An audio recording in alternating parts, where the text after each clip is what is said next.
Gaming coming at you with another Brawl video.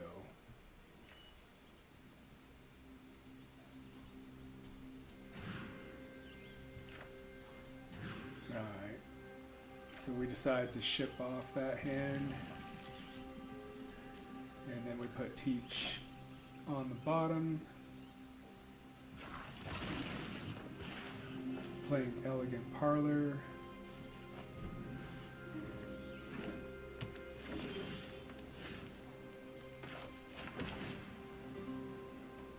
I don't have any of my mana rocks here, so I elected to just play my Surveil land.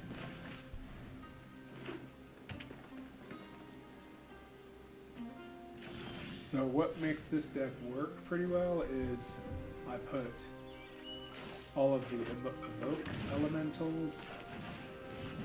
I put as many spells that have hybrid mana costs in them. I also put all of the ultimatums in this deck.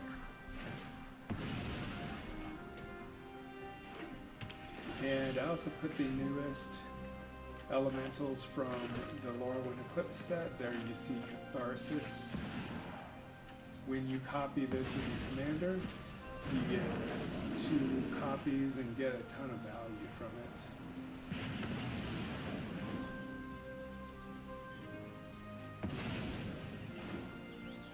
Alright, so we got rid of that creature with Fury.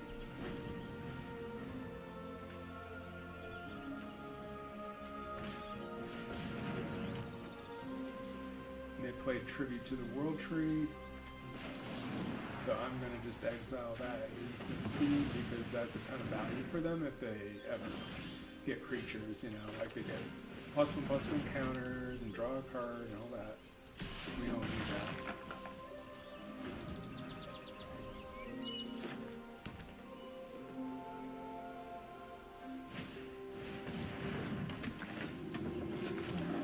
Okay, I recall this deck having the Earth King with the Earth Bend with the Bear. I don't believe I was able to win this match.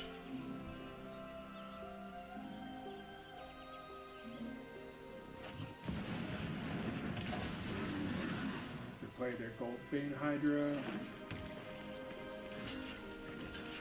We block with our commander. They get 4 treasures tapped.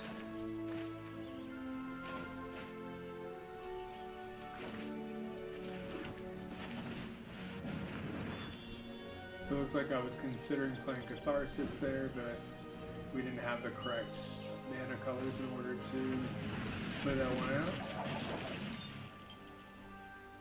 Yeah, playing Leonardo, and then Ouroboros is pretty much a death sentence for us, it looks like here. Not having a lot of cards and relying on the top deck, and they just had, their board is overwhelming and it's going to grow every turn. So we're in pretty bad shape here, and you'll get to witness this loss.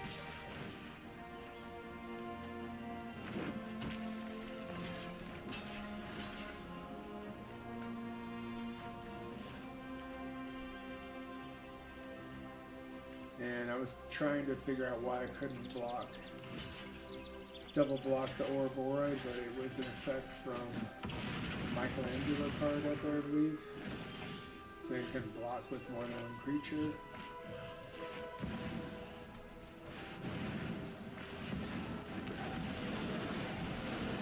So you get the value from the original Catharsis, and then we briefly have a big board there, but with Ouroboros growing every turn and us unable to double block,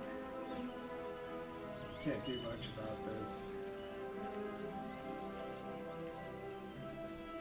So I consider holding things back, and then I elected to just swing out.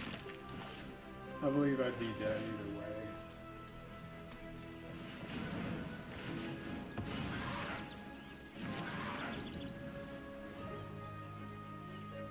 So So I got my double value up for the fractals.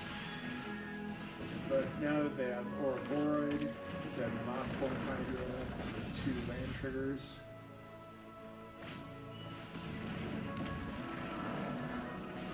Pretty well done here.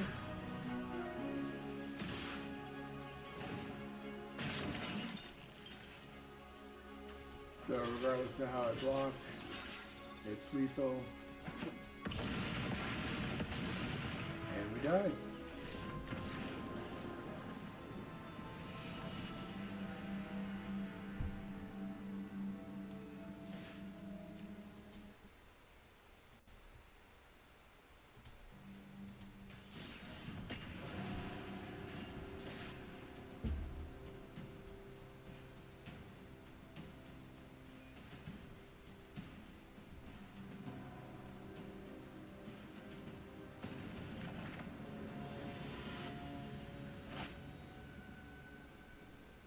Alright, next game we're playing against Gihada, Font of Hope.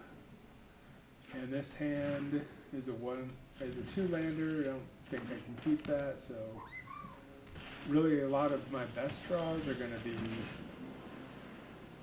hands that have a bunch of my 2 mana signets. So I put every single signet in the game that serves 2 purposes. It fixes our colors and it ramps us. Both are things that we want with the ultra large spells that we're playing. So if I recall in this game, you'll see maybe turn 4 or 5, I do the ultimatum that destroys every permanent on their board.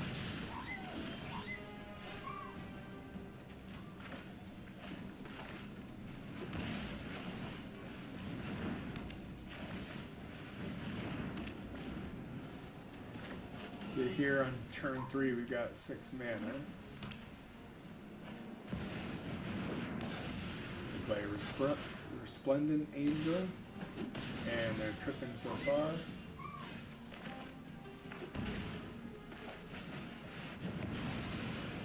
So we play the Ruinous Ultimatum, and that pretty much obliterates their board, or it does obliterate their board.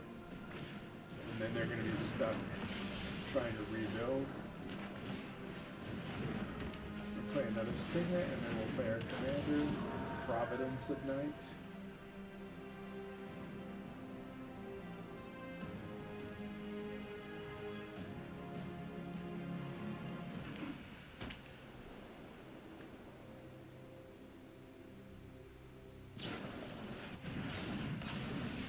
And here they put Mithril Code out. But we've got a Deceit in hand, which will let us bounce a couple things to hand, or it will let us bounce something to hand, because we'll pay the blue and the black, and we'll get a copy of the elemental.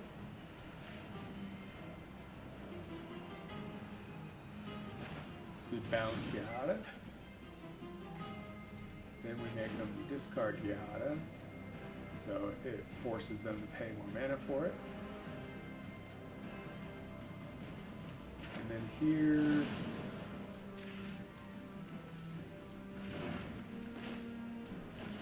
we almost decided to fight the creature, then we thought we'd get more value from making 2 spirit summonings, and that was enough for them, and they hung it up.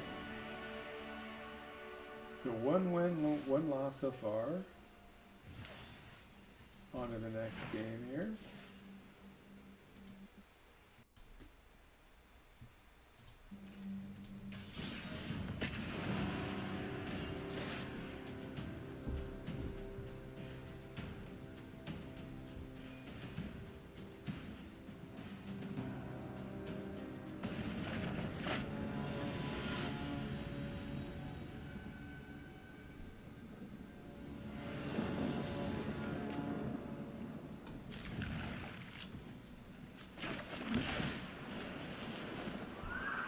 Play our Thundering Falls first. We'll keep the MDFC land on top. Shock in Hallowed Fountain to play Orzhov Signet.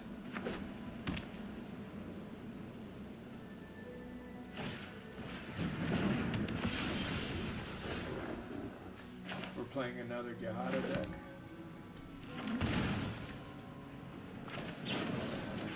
And here we elect to make them sacrifice it without getting 2 life out of it.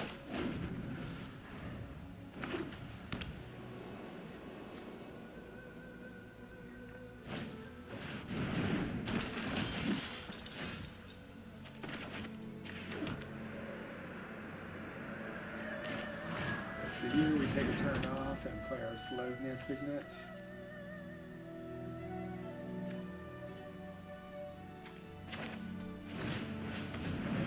To gain 4 life and discard a card and draw a card.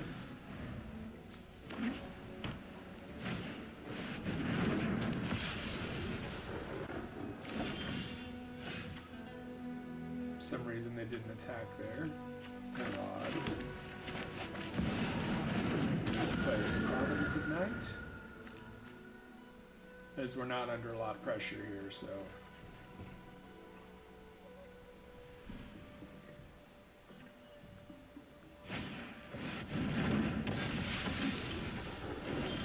Sarah Resplendent. And here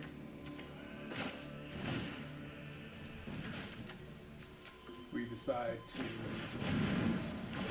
tap 2 of their creatures and exile some cards off the top of our library to play until the end of next turn.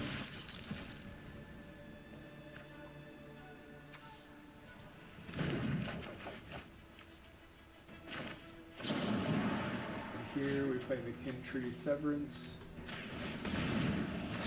We get to copy that.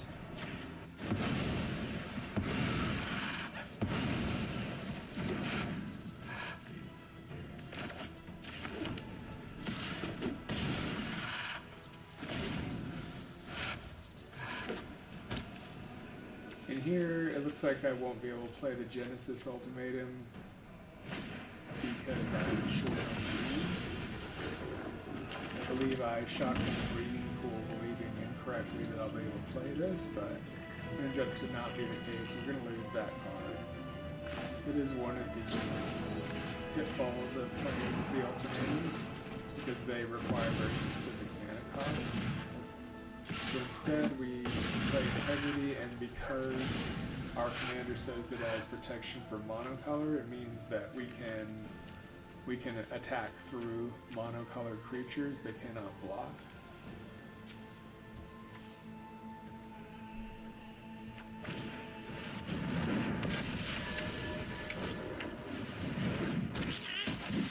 We play out creatures. They attack with their planner ally, and they venture into the dungeon. They take quite a bit of time considering what they're going to do here. I believe they have to just get out. That's what it was. Here, unfortunately, we are not hitting anything that we need. So we really just need any kind of spell, and hopefully a spell that we can copy or an ultimatum. So death draws for us are lands and mana rocks. And just about any spell is probably going to be pretty good. But if I recall correctly, I draw a mana rock on the next turn, and then I'll lose the game here. Yep, so we drew a Rakdos Signet. That's not going to do it for us. And GG's.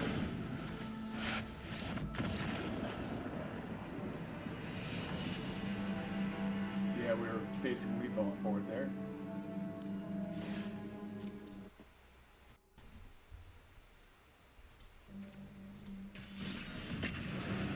Moving on to the next game.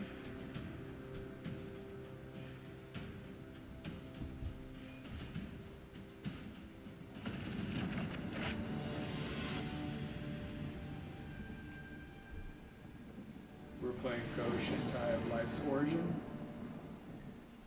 If I recall, this game was pretty spectacular. So it's tempting to keep one land because we have 2 mana rocks, so we don't do it. We keep this. And we've got some early interaction with Solitude. We like to save it for something more meaningful. Keep the MDC on top.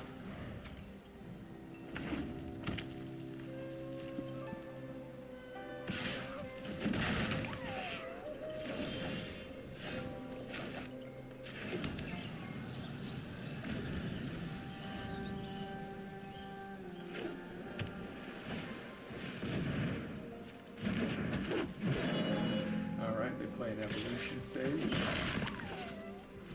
So I believe we're waiting on the Go Shintai to Solitude.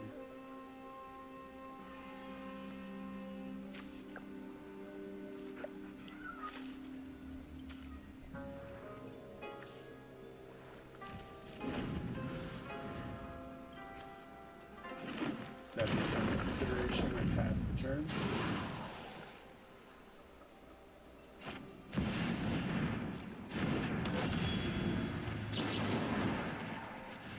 Shintai elected to do the Kin-Tree Severance.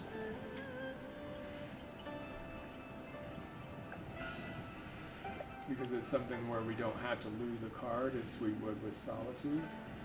And then my thinking was, if we still didn't have any kind of board presence on either the next turn or the turn after that, we could Solitude after that, but just holding off on it as much as I could. And here they're taking an extremely long time to not take a game action, so I hit him with the Yorgo.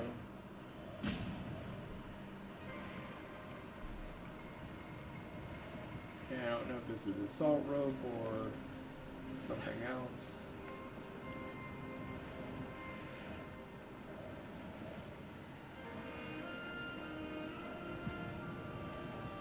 So I'm not going to keep spamming that, but I think my default action was just to do it every time the Salt Rope went down by 1 increment.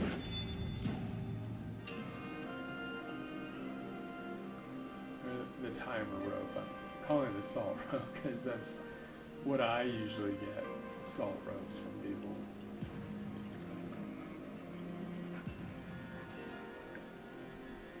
So we're letting them do their thing. And then finally decide to attack. Here, we go for the Golgari Signet. I believe my plan was next turn to play the Timeless Lotus because it's a 5-mana artifact that comes in tapped and it taps for all 5 colors. So we immediately go, well, we take a turn off and then the next turn we have 10 mana. So I'm briefly considering whether to Solitude at this moment.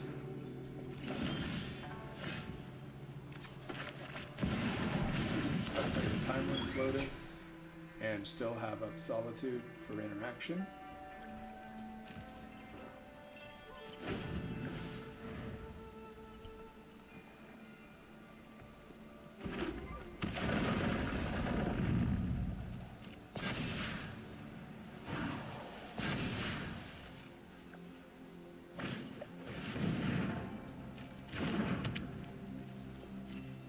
I believe I'm waiting for attacks before I decide to exile the Bristly build.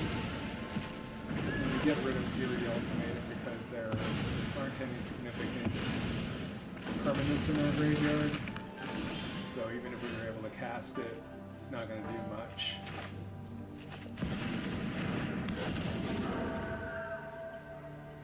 Here I play my commander and then I Dragon Claw strike. I realize I don't have the correct mana, so instead I decide to play Tome of the Guild Pact which is a very expensive older card, but every time we play a multicolored spell, we get to draw a card. So it fixes us, and it draws us cards, and it ramps us. That's exactly what this deck wants. So here they play Gix, which would allow them to pay a life every time they did some combat damage and draw a card.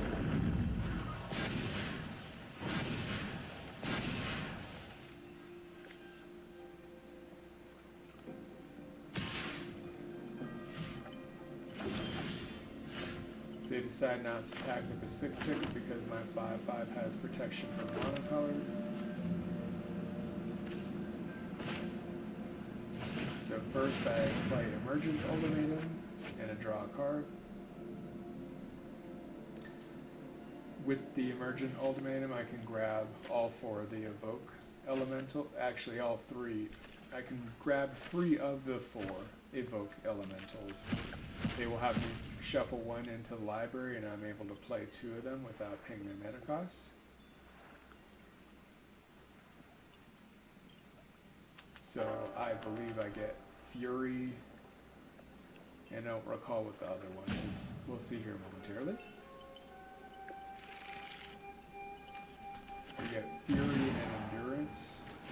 So these actually don't get invoked because the cost was paid. So what Endurance does is it allows me to shuffle Graveyard in the library, and then Fury will let me kill 2 of my opponent's creatures.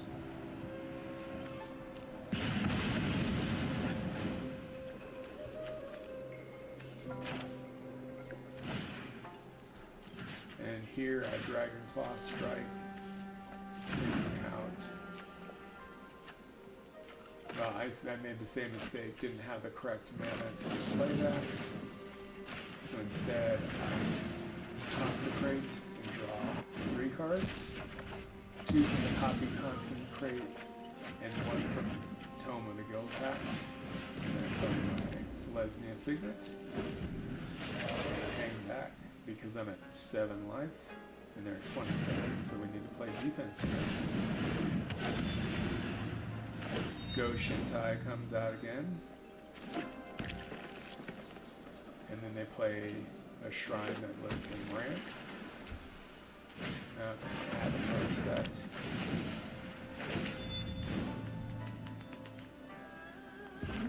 Kyoshi Island Plaza looks like.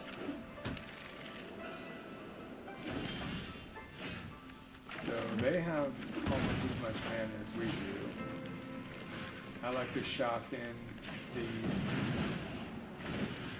Stomping Ground because I wanted to make sure I had all the mana to do all my spells correctly with the correct colors.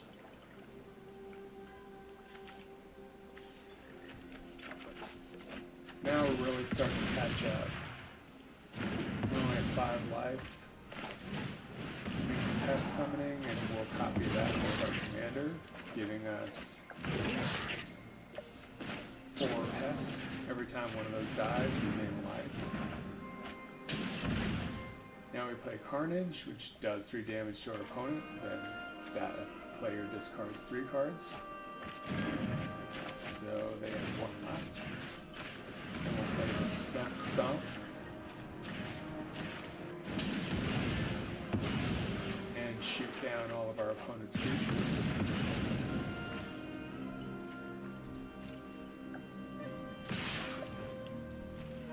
We swing in because we've got plenty of blockers.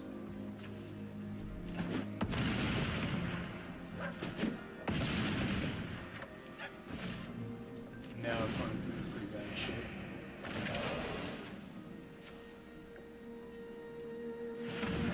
They've got plenty of ramp, they've got life gain, but they just don't have cards. So they cast a bad deal on us, which almost was lethal for us.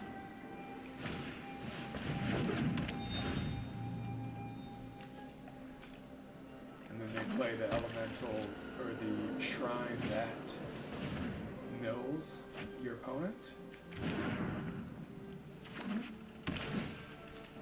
So currently they have 4 shrines, so they should be mills for 4 if they pay a mana.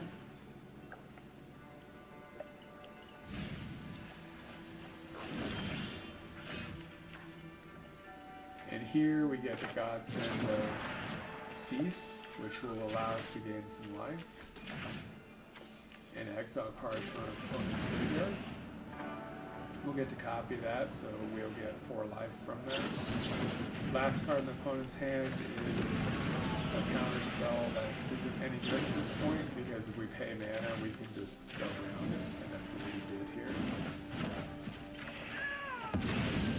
So we're gaining some much needed life and drawing some cards.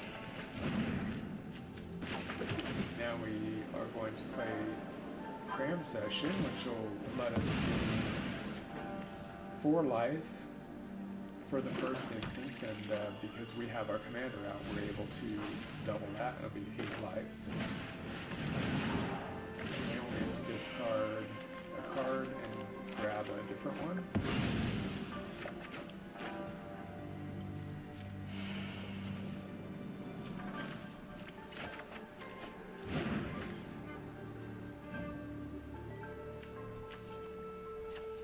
So we have an exile spell. Sadly, there's only 1 creature to exile, so we won't get to double up on that effect. But that's a minor complaint considering how close to dead we were and how this game just took an abrupt turn for the worse for our opponent.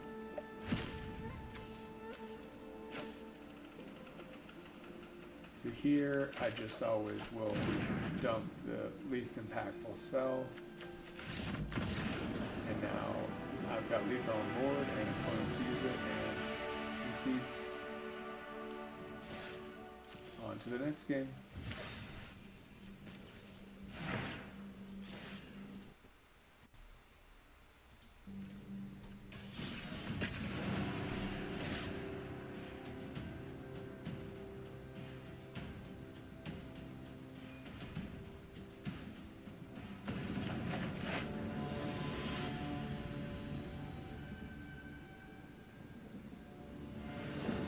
Here we're going to play one of the Ninja Turtles, Michelangelo Improviser.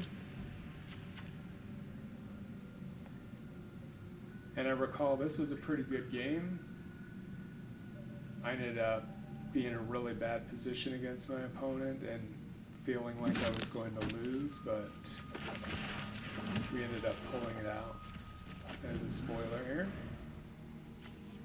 So we've got Fury, we can pitch the invert spell, the blue-red spell to our Fury if we need to.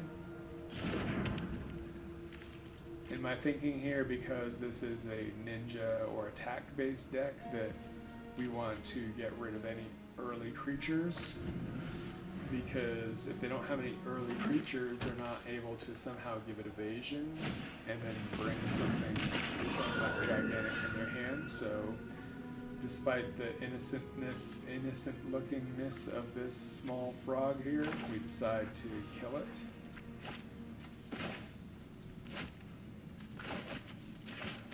So we do indeed invoke the Fury and pinch the blue-red spell. It does 4 damage to it. And then we play our Dimir Signet.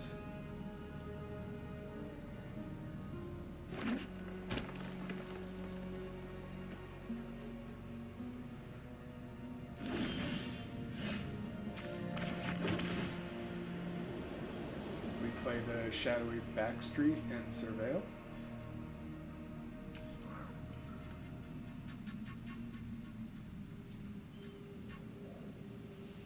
We vacillate a few times on whether or not to bin this card, eventually electing to leave it on top.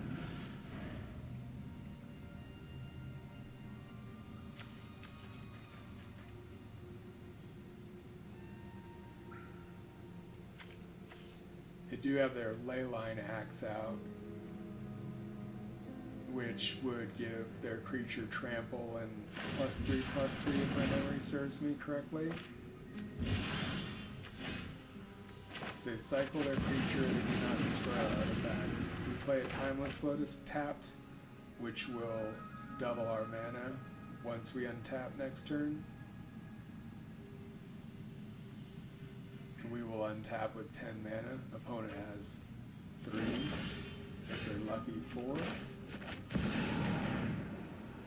We play our Providence of Night, which just taps the Timeless Lotus, and then we play another mana rock. The Signet.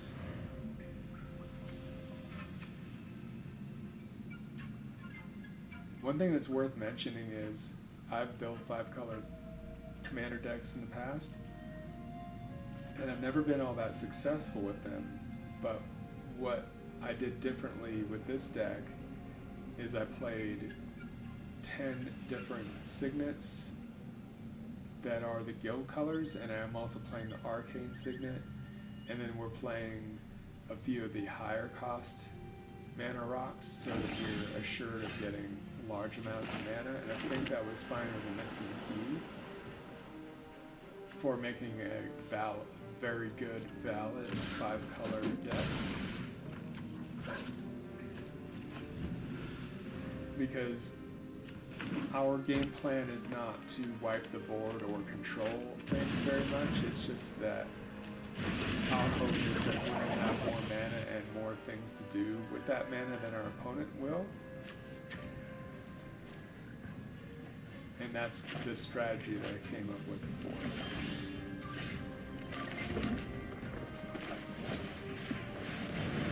So here, I like to play Rise of Extus.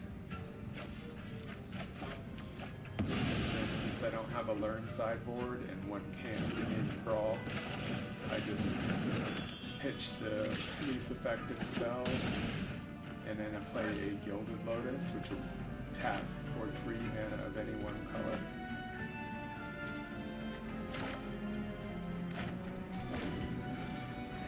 Here, I'm trying to figure out if I should play a 4/4 Sphinx for 5 mana. It doesn't seem great, so I hold on to it. And then I top deck a Teach by Example, which will let me copy the spell, and this will let me copy it twice. So we'll get quite a few Sphinxes out of this transaction, as you can see.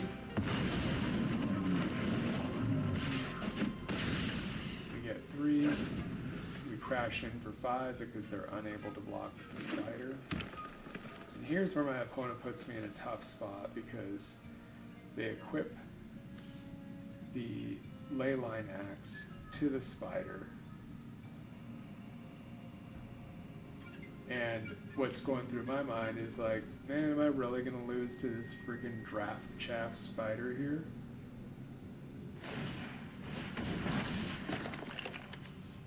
Because it's the creature now has double strike, reach, trample, and vigilance. Nearly every keyword, and then on top of that they throw an audacity, which gives it +2/+0. So now one tap from the spider is 14 to us. They tenderize one of our Sphinxes. My thinking here is don't even bother blocking because we need to try to find something that'll allow us to get through. So we top deck a Fractal Signet, which isn't helpful at all.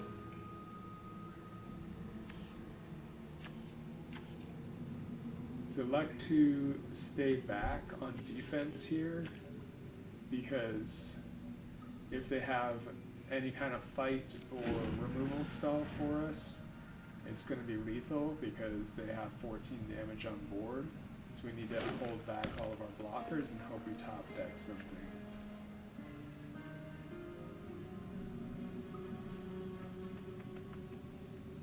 So while I could have attacked through with my commander, it doesn't make a lot of sense because we wouldn't be doing lethal. So here, they attack, and I believe we both forgot how protection works because I was thinking I just wouldn't take any damage, but what we both failed to realize here is that we kill the spider because my commander has protection from monocolored. So here we top deck the perfect card, which is Makasha's Bargain, which lets us look at top 4 and get 2 cards to hand, and we get to copy that. So now we get our Genesis Ultimatum, and then we can get Deceit and Blood-Soaked Insight. And at this point, we can pretty much just do what we like here. So we Inspired Ultimatum, that's the Genesis. I'm Inspired. So now we're at a healthy life total, and at this point, I have lethal attacks with the commander, but at this point I'm just somewhat showboating, so forgive me for that. I'm at the point of the game now where I just wanted to do every game action possible before winning the game. So I believe I'm going to Blood-Soaked Insight as well, just to see what cards we get from our opponent, but this is more than a lethal attack. Honestly, even just attacking with the commander would have been a lethal attack. So yeah, I Blood-Soaked Insight, that gets copied.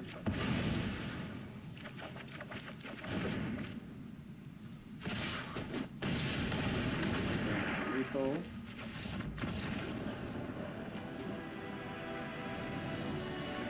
Quits, and I want to kind of see what it was that I stole from the opponent because I was mildly curious about this deck, what they had. And then we wrap it up there.